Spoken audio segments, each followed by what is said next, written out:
So I just said that the Niners, what they can save, what they can get from trading Kittle. Now, why should they even entertain the thought? My question is George Kittle's lower body breaking down? What I want to do, what's the phrase I wrote? Hold on. I want the 49ers to trade George Kittle before he gets hurt again.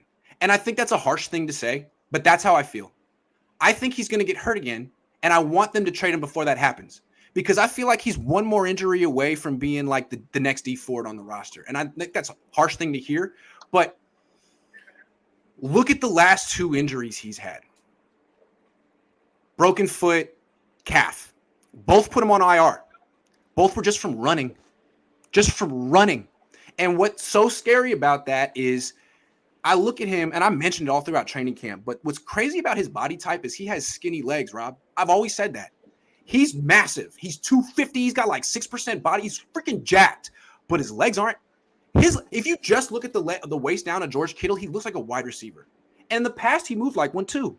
But what's happening as he approaches 30 is all that torque, muscle, weight, G-forces on the upper half of his body, to me, is causing the lower half of his body to break down. And that's why when he broke his foot, his adjustment was to get even lighter. Came in even lighter this past year. Calf pop. Didn't pop, but it strained. And they had to manage him all year, so his Achilles didn't pop. And I'm really, really, really concerned about his Achilles popping, like Richard Sherman's did when he was 20. I hate to say these things, and I'm not projecting it, wishing it on him. I'm not predicting it, but I'm worried about it. No one knows what's going to happen. He has a very troubling injury history. The last 2 came from freaking running, and I think his lower body is breaking down. That's why I want to trade George Kittle. First and foremost, it is harsh to say. I think you have to acknowledge that. And yes. I don't know that it's completely unrealistic either. So there is a hypothetical in there and an unknown that you cannot accurately predict. And that is, will the next injury occur? Will it be substantial? You cannot know. You can't know those things. Nope. But as you suggest, if that does occur, you could see a scenario in which it is a degenerative type of a situation for George Kittle, that it progresses and that it becomes continually worse each time, that he does become a habitually injured player like the D Ford that you're referencing. And if that were to happen, again, a big hypothetical, it may not, they may escape that, then it does become an albatross as far as the contract and attempting to move Kittle at that point. You would be able to get very little in return. And so it becomes a risk-reward scenario where the Niners have to evaluate what is the risk of that continued injury history for George Kittle versus the potential reward of moving him now. I still am emotionally attached to George Kittle as a player and therefore would be against this move.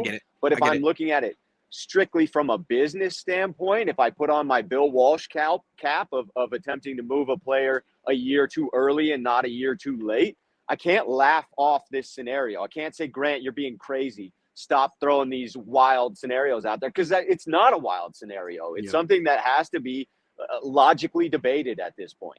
And what makes Kittle special? It's not just his blocking. He was a great blocker at Iowa. Okay? Yes. He was a 5th-round pick with that skill set. What made him special all-pro was the combination of the blocking plus the yards after the catch. He was so special after the catch. I mean, he's not much in the red zone. He has 11 touchdowns in the red zone in his career. That's crazy for a tight end. But after the catch, paired with his blocking, made him so special. But what was it about after his speed? His speed at his size made him very tough to tackle. He's not as fast as he was 3 years ago. Why? He broke his foot. He had a calf injury. And what's going to happen, what I'm afraid of is, if it's Achilles next, what he's going to get way slower. And then he's not going to be a threat after the catch. He's just going to be a good tight end who's a good blocker, but he's not that special guy anymore, and he's not worth what you're paying. You can't trade him anymore. That's what I'm afraid of, is that basically he's going to slow down. And I want to compare him to Vernon Davis, okay? Vernon Davis was great. I mean, he was every bit as good as George Kittle in his prime. And like George Kittle, they're very similar. Excellent blockers who also had crazy speed. That combination is rare. Now, Vernon Davis wasn't great after the catch, but damn, he had an extra gear that Kittle didn't have. And he had about 36 touchdowns in the red zone in his career too. He was great, but when the speed went, he was nothing anymore. By the time he was 30, he was nothing, and the Niners ended up releasing him like 2 years after he had a Pro Bowl season. I'm saying the same kind of precipitous fall off could happen to Kittle, and I think Be honest. How good were his last 2 seasons? Be honest. He Not had great. moments. He was great in Cincinnati. He was great in Seattle, but his last 2 seasons weren't super special. No. No, in the last 2 seasons, you had to be a George Kittle fan. You had to look at the blocking in order to project him as a top-tier tight end. If you just looked at it statistically or what he contributed in the pass game, I don't think that you can refer to those seasons as elite. And certainly, they don't warrant the contract that is about to mature in these coming years.